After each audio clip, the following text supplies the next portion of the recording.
अब हम बात करेंगे कि इसके अंदर एक इवेंट लिस्नर हम ऐड करेंगे।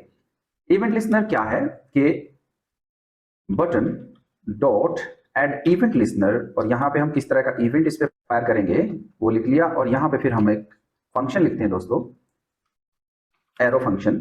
तो उसके अंदर हम अलर्ट लिखते हैं, यहाँ कहते हैं आई एम क्लिक्ड।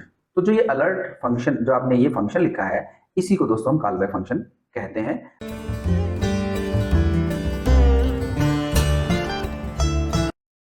नमस्कार दोस्तों, आज हम बात करेंगे कॉल बैक फंक्शन के यूजेस पे। हम लोग बात करेंगे कि इवेंट हैंडलिंग में किस तरह से कॉल बैक फंक्शन को यूज किया जाता है, फिर एपीआई फैच जब करते हैं एसिंक्रोनस जावास्क्रिप्ट के साथ कॉल बैक फंक्शन को कैसे इस्तेमाल करते हैं, फिर बात करेंगे कि बैकएंड पे किस तरह से इस्तेमाल करते हैं कॉल बैक फंक्शन को, और फिर टाइमर्स के साथ। और कॉल बैक फंक्शन के और बहुत सारे यूजेस हैं। तो शुरू करते हैं पहले यूज के साथ। अगर आपने पिछला वीडियो हमारा नहीं देखा है जहां पे हमने कॉल बैक फंक्शन होता क्या है इसके बारे में बात की है, तो जाकर पहले उसे देख लें, वरना ये इररेलेवेंट हो जाएगा आपके लिए।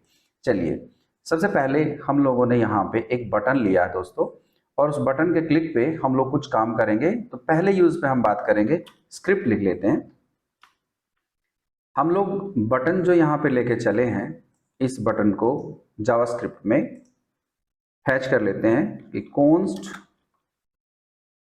बटन इज डॉक्यूमेंट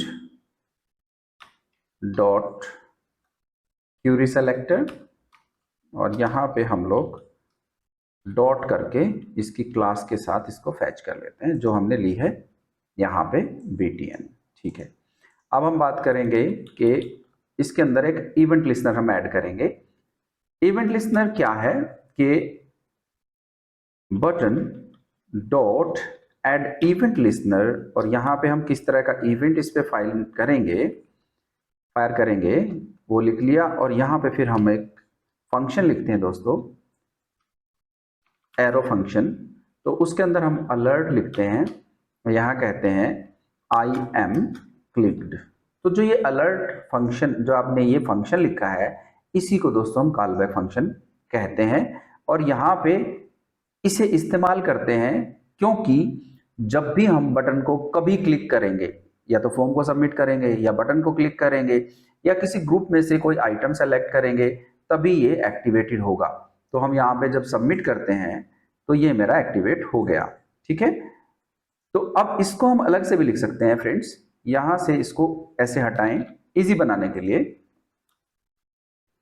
आप यहां पे लिखें फंक्शन कॉल बैक, है ना, और इसके अंदर आप ये सारा हालचाल लिख सकते हैं, I am clicked, I am clicked करके आप लिख सकते हैं, और फिर यहाँ पे सिंपली इसको एज अ फंक्शन आप कॉल कर सकते हैं। देखिए, वही वाला काम करने वाला है, कुछ भी फर्क इसमें पड़ा नहीं है। ठीक है, दूसरा यूज जो कॉल बैक फंक्शन का है जावास्क्रिप्ट में, वो एसिंक्रोनस जावास्क्रिप्ट के साथ है। अब एसिंक्रोनस जावास्क्रिप्ट होता क्या है, मान लो आपको 3 statement line by line execute करनी है, पहली स्टेटमेंट, दूसरी स्टेटमेंट और तीसरी स्टेटमेंट। तो जावास्क्रिप्ट को अगर सेकंड स्टेटमेंट को एग्जीक्यूट करने में टाइम लग रहा है, तो वो पहले पहली को एग्जीक्यूट करेगा, फिर सेकंड को स्किप कर देगा कुछ टाइम के लिए, और फिर थर्ड को एग्जीक्यूट करेगा, और जैसे ही सेकंड एग्जीक्यूट हो जाएगी फिर उसका भी आउटपुट हमें दे देगा। और फैच में दोस्तों ऐसा ही होता है कि हम लोग क्या करते हैं, सबसे पहले फैच लिखते हैं, फैच के अंदर हम लोग URL कोई भी भेजते हैं, यहाँ पे कोई भी URL जिससे हम डाटा फैच कर रहे हैं। फिर उसके बाद हम डॉट देन लिखते हैं, उसके अंदर कोई फंक्शन लिखते हैं, है ना, और फंक्शन को फिर हम यहाँ पे कॉल कर लेते हैं, और फिर कहते हैं कि भाई जब रिस्पॉन्स मुझे मिल जाए तो क्या करना दोस्तों, उस रिस्पॉन्स को, है ना, कंसोल लॉग कर देना रिस्पॉन्स को। ठीक है, जब ये मुझे मिल जाएगा रिस्पॉन्स, और इसके बाद ये फंक्शन जब हमने कॉल किया डॉट देन में, ये काम हो जाएगा। उसके बाद फिर आप फिर से डॉट देन लिख सकते हैं। डॉट देन का मतलब क्या है, यहीं पे हम जावास्क्रिप्ट के एसिंक्रोनस नेचर को एक्सेस कर रहे हैं। हमने पहले कहा कि जब फैच हो जाएगा, फैच होने के बाद उसको रिस्पॉन्स को आप यहाँ पे लॉग करिए, और उसके बाद जब वो रिस्पॉन्स भी आ गया है तो उससे कुछ डाटा आएगा, उस डेटा से फिर आप उस डेटा को भी प्रिंट कर सकते हैं। ठीक है, ये मैंने एरो फंक्शन लिख दिया, ऊपर वाले की तरह से आप इसको लिख सकते हैं। और अगर इस सारे में कुछ एरर आ गया है तो फिर डॉट कैच हम लिखते हैं और यहां पे एरर को आप लॉग कर सकते हैं। ठीक है दोस्तों, शायद आप समझ रहे होंगे कि एरर को भी हम लॉग कर सकते हैं। ठीक है, इस तरीके से आप लिख सकते हैं।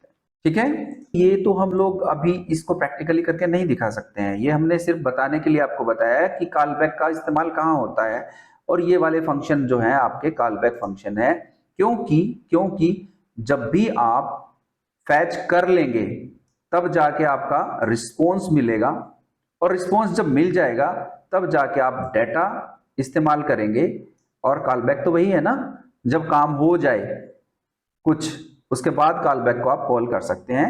और अगर इस सारे प्रोसेस में कोई एरर आ गई तो कैच जो है उस एरर को कैच कर लेगा और आपको प्रिंट करके दे देगा। ठीक है, इसलिए इसको अभी के लिए हम लोग कमेंट करें ताकि ये एरर ना दे। अब जो नेक्स्ट यूज है कॉल बैक का वो टाइमर्स के साथ है, तो हम उसके लिए भी यहाँ पे एक स्क्रिप्ट लिखेंगे। अब यहाँ पे टाइमर्स के साथ हम कॉल बैक को कैसे इस्तेमाल कर सकते हैं, बहुत ही आसान है दोस्तों। मैंने यहां कहा console log start, फिर मैंने कहा कि सेट टाइम आउट, कि भाई किसी भी काम करने के लिए मेरे को 2 सेकंड का टाइम लगेगा, मैंने मान के चला।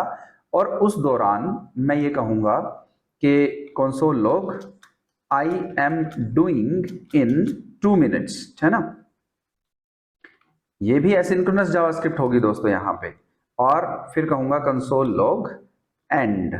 अब ये जो फंक्शन यहाँ पे लिखा गया है इसी को हम लोग कॉल बैक फंक्शन कहते हैं, क्योंकि 2 सेकंड के बाद जो ये काम करेगा वो हमने इस फंक्शन में लिखा है। इसको रन करके अगर हम देखें, ध्यान से समझे, यहाँ पे स्टार्ट एंड, देखिए स्टार्ट पहले हो गया, इसको 2 सेकंड के लिए रोका और फिर एंड। ठीक है ना, तो क्या हुआ, पहले स्टार्ट हुआ, 2 सेकंड के लिए वो रुकता रहे तो रुकता रहे, इन बिटवीन मैंने एंड वाला प्रिंट कर दिया। उसके बाद 2 सेकंड के बाद ये आएगा, मैं रिफ्रेश करके आपको दिखाता हूं। स्टार्ट हुआ, फिर एंड हुआ, फिर 2 सेकंड के बाद ये हुआ। तो ये सारे थे कॉल बैक फंक्शन के यूजेस। आपको जहां भी ऐसा लगे कि मैंने ये काम बाद में करना है, जैसे बटन का क्लिक हुआ या यूआरएल से कोई डाटा फैच करना हुआ, ठीक है ना, कुछ इंतजार जहां करना पड़े, वहीं पे आप एक फंक्शन लिख के रख सकते हैं और वहीं पे आप कॉल बैक्स को इस्तेमाल कर सकते हैं।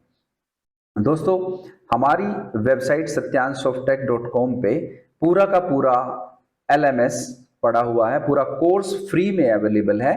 तो आप जाके वहां पे जावास्क्रिप्ट के सारे ट्यूटोरियल फ्रीली एक्सेस कर सकते हैं। डिस्कशन फोरम है जहां पे प्रोग्रामर्स अपनी प्रॉब्लम्स को डिस्कस कर सकते हैं और आप पूरा का पूरा कोर्स फ्रीली ले सकते हैं। और अगर आपको हमारा कंटेंट थोड़ा सा भी पसंद आ रहा है तो hit the subscribe button and hit the like button. Thank you very much. मिलते हैं नेक्स्ट वीडियो ट्यूटोरियल में जो होगा एरो फंक्शंस के बारे में और हाई ऑर्डर फंक्शंस के बारे में। Have a nice time, bye bye.